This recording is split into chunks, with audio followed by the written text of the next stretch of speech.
नमस्कार दोस्तों, बिंदास बातें में एक बार आप सबका फिर से स्वागत है। आज की चर्चा, पिछला हफ्ता जो वीकेंड गया वो हमने अपने कुछ दोस्तों के साथ बिताया। अच्छा, ये दोस्त हिंदुस्तानी दोस्त नहीं हैं, ये दूसरे प्रांतों के दोस्त हैं। और जैसा मैंने शायद पहले भी कई एपिसोड्स में बताया है कि we have a very good close knit group of other nationalities. तो ये जो ग्रुप है हमारा बहुत अच्छा, हम लोग सब बहुत क्लोज हैं और जब भी मौका मिलता है साल में एक बार, दो बार, तीन बार जरूर आपस में मिलते हैं और समय बिताते हैं। तो हमारा जो लास्ट वीकेंड था वो उनके साथ ही गया। तो वैसे तो हम हजारों तरीके की बातें करते हैं, इस बार हम लोगों ने यूं ही बात करना शुरू, क्योंकि सारे हम लोग माइग्रेटेड लोग हैं यहाँ। अब ऐसा नहीं है कि ऑस्ट्रेलिया में सिर्फ इंडियंस ही माइग्रेट करते हैं, दुनिया भर से लोग आते हैं। तो नहीं होता कि भाई जैसे हम आए, जैसे हम यहाँ ऑस्ट्रेलिया में 2004 में आए, तो हमारी एक स्टोरी है कि हम कहाँ आए, क्यों कहीं गए और कैसे रहे और क्या किया। तो इन लोगों की भी सबकी स्टोरीज हैं। तो मैंने सोचा, इन लोगों से बातें हो रही थी and we were talking about कैसे इस लोगों के दिन गए, क्यों कोई एक पर्टिकुलर एरिया में सेटल हुआ हो, क्यों नहीं हम लोगों ने कोई और एरिया चूज किया। तो इससे रिलेटेड बहुत सारी बातें हो रही थी, तो बड़े सारे किस्से जानने को मिले। तो काफी मजा आया सुन के। तो मैंने सोचा कि इस बार मैं उन्हीं किस्सों को आप सबको सुनाऊंगी, तो शायद आप लोगों को भी मजा आए, शायद कोई चीज रिलेट करें आप लोग। और फिर ऑफ कोर्स उसके बाद देखते हैं कि चर्चा कहाँ जाती है और मैं क्या उससे आपको आगे बताऊंगी। तो हमारे जो साउथ अफ्रीकन दोस्त हैं वो करीब हमारे ही साथ, हम लोग 2004 में आए थे, वो 2005 में यहाँ आए थे। और आने से पहले उनको पहली बार ये पता चला था जब वो यहाँ मूव करने का सोच रहे थे कि उनकी एक जो मेल है, उनकी एक कजिन मेलबर्न में रहती है, which was very surprising for them, right. तो पहली बार उन्होंने उनसे कॉन्टैक्ट किया था जस्ट बिफोर कमिंग हियर। और आने के बाद वो मेलबर्न कुछ टाइम रहे थे। फिर जो फीमेल है उनमें से, उनकी एक आंटी रहती हैं इन सिडनी। तो मेलबर्न में वो लोग लैंड किए, 6 हफ्ता वहां रहे and then they decided to move to Sydney. और फिर सिडनी में आए और वो आंटी के घर रहे पहले, और फिर उसके बाद उन्होंने अपना जगह बनाई and they settled here around that same area जहां उनके रिश्तेदार थे, वहीं वो लोग सेटल हुए। हम लोग का देखें तो हम लोग जब ऑस्ट्रेलिया आए थे तो हमारा तो कोई भी नहीं था यहाँ। तो हमारे एक दोस्त हैं, उनकी फैमिली हमसे 6 महीने पहले यहाँ आई थी। तो हमारा तो निश्चित ही था कि हम सिडनी ही उतरेंगे क्योंकि वो लोग यहाँ थे। तो हम उनके साथ रहे थे कुछ टाइम, और फिर जब तक हमने घर खोजा था। कहने वाली बात यह है कि जब भी कोई यहाँ माइग्रेट करता है तो किसी का सपोर्ट खोजता है, और आश्चर्य की बात यह है कि सबको कोई ना कोई सपोर्ट मिल जाता है। ये कुछ कंट्री ही ब्लेस्ड है। अपने को ऐसा, जैसे मेरी ऐसा सोचना था, या मुझे ऐसा लगता था कि ये जो अंग्रेज हैं, जो गोरे लोग हैं, इनको खास कोई तकलीफ नहीं होती होगी, क्योंकि ये लोग तो बिस्तरा उठाए, इनका तो सारा जहां हमारा टाइप्स ना, कि हम तो सबको रूल करते हैं। तो जहां जाएंगे वहां इनके लिए शायद रेड कार्पेट ही बिछी होगी। तो ये जो हमारे तीसरे फ्रेंड हैं, जब उनकी बात सुनी, उसमें से जो फीमेल हैं वो एक्चुअली यूके की हैं, इंग्लैंड की हैं। तो जब उनकी कहानी सुनी तो मुझे बड़ा मजा आया और कहीं सुकून मिला कि सब एक्चुअली ले दे के सब बराबर ही हैं।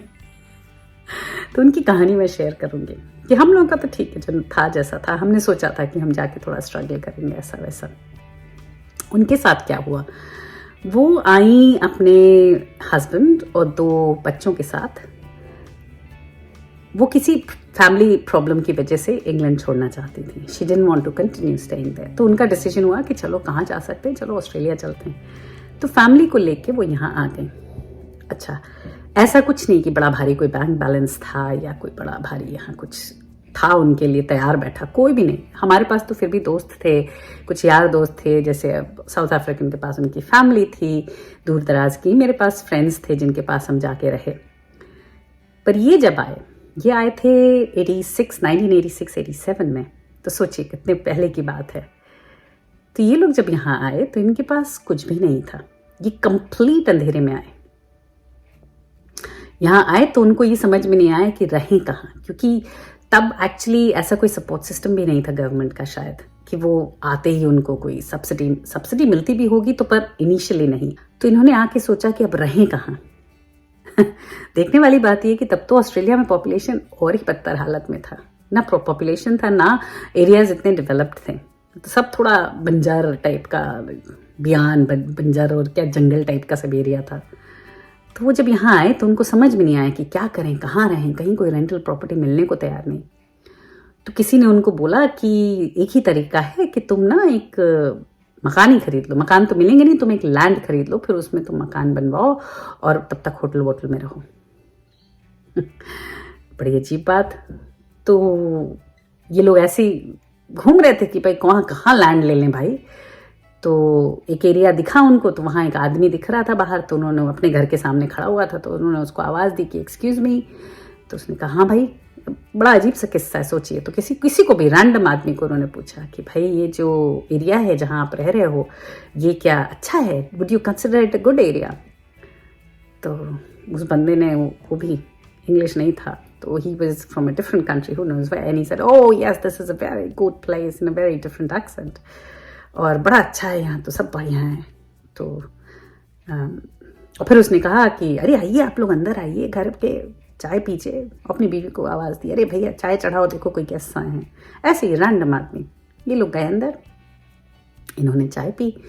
इन्होंने बताया कि भाई ऐसा सुना है कि अगर ये एरिया अच्छा है तो यहाँ एक प्लॉट, कुछ लैंड रिलीज हुए हैं जिसमें एक प्लॉट बचा हुआ है, 1 या 2 प्लॉट बचे हुए हैं। अच्छा, हमारे पास रहने की कोई जगह नहीं है, पर हम सोच रहे हैं कि भाई वो प्लॉट अगर हम ले सकें, या उस पर, उस समय सोचिए प्लॉट्स के डिपॉजिट भी बहुत कम थे, $50 $60 ऐसा डिपॉजिट था। ऑफ कोर्स उस समय $50 और $60 भी मायने रखता था। तो उस वक्त कैसा था कि उस समय तो कोई रियल एस्टेट ओपन नहीं था, तो इनको जाके अगर डाउन पेमेंट करना है या उस ब्लॉक को ब्लॉक करना है तो किसी और के थ्रू या फिर अर्ली मॉर्निंग नेक्स्ट आना होगा before the things close open.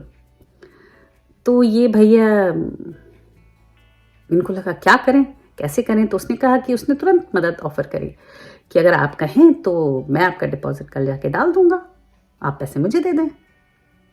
इन लोगों ने सोचा विचारा कि भाई ऐसा ना हो कि हम पैसे दें फिर ना ये दिखे ना हम दिखे ना कुछ हो, तो यहाँ के भी ना रहें वहाँ के भी ना रहें। पैसे भी खास कोई थे नहीं, क्योंकि जो पैसे इनके पास इंग्लैंड में थे वो अभी तक ट्रांसफ़र नहीं हुए थे इधर। और तब क्या था ना कि इतना रियल टाइम ट्रांसफरिंग होती नहीं थी, तो it use to take like months. Bank में भी ये लोग गए थे तो बैंक ने बोला था 3 महीना लगेगा पैसा आने में। तो इनके पास ले दे के कुछ $300-400 ही थे हाथ में। तो भाई उन्होंने कहा ठीक है, इनके पास कोई ऑप्शन नहीं था। इन्होंने उस बंदे को $50 दे दिए कि भाई तुम हमारे ले जाकर लैंड बुक कर देना। ट्रू टू हिज वर्ड्स, दूसरी मॉर्निंग वो बंदा उठा और रियल एस्टेट में गया first thing in the morning, और जाके उसने उनके लिए लैंड बुक कर दिया।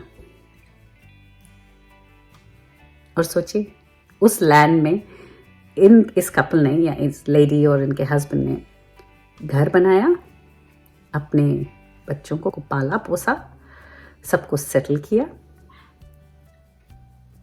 जीवन चालू हुआ उनका। सोचिए। तो मुझे बड़ा अचंभा हुआ कि हमें ऐसा लगता था कि भाई स्ट्रगल तो सिर्फ हम ही लोग करते हैं, लेकिन ऐसा नहीं। दुनिया में जो भी कभी कहीं मूव करता है, सबका अपना अपना स्ट्रगल होता है, सबकी अपनी अपनी कहानियां होती हैं, और हर कहानी में एक मजा है, हर कहानी में एक लुत्फ है। तो इस कहानी में मुझे ये लगा कि हम लोग काफ़ी लकी थे कि जब हम यहाँ आए तो हमारे पास कोई ना कोई सपोर्ट के लिए था। ये लोग जब आए थे तो इनके पास तो कोई भी सपोर्ट नहीं था, लेकिन फिर भी देखे जहाँ चाह वहाँ राह। उन्होंने ट्रस्ट करके एक बंदे को $50 पकड़ा दिया, और वो बंदा सही में जाके सही निकला, और उसने जाकर उनका काम कर दिया। नेक्स्ट डे उनका लैंड उनको बुक हो गया, और उन्होंने उसी लैंड पे होटल में रह के और जो भी अपना मकान खड़ा किया। Amazing right. और फिर अभी तो वो लोग कितने सालों से यहाँ हैं, सेटल्ड एंड वेल सेटल्ड। और हम लोग उनके घर करीब साल में 1 या 2 बार तो जाते ही हैं। रहते हैं, they live in a very very nice area. I mean it's very relaxing. मुझे तो बहुत मज़ा आता है, क्योंकि क्या है इन लोगों के उसमें, क्या हमारे में कैसा है कि हमारे घर कोई आता है तो हम लोग एकदम बिजी हो जाते हैं, खाना ही खाना बनाते रहते हैं पूरे समय।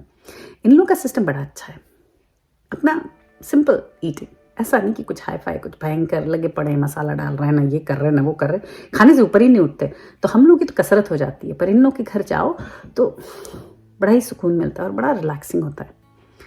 तो मज़ा आया सुन के ये कि भाई कोई भी चीज़ करने से पहले या कोई नई चीज़ अपनाने से पहले आदमी के दिल में एक खौफ, एक डर, एक अनसर्टनिटी होती है। लेकिन अच्छी बात यह है कि जो अगर आप ठान लो और आप निकल पड़ो अपनी जर्नी पे, तो रास्ता बनता जाता है और आपकी जो उलझने हैं वो अपने आप धीरे धीरे सुलझती जाती हैं। Isn't that amazing?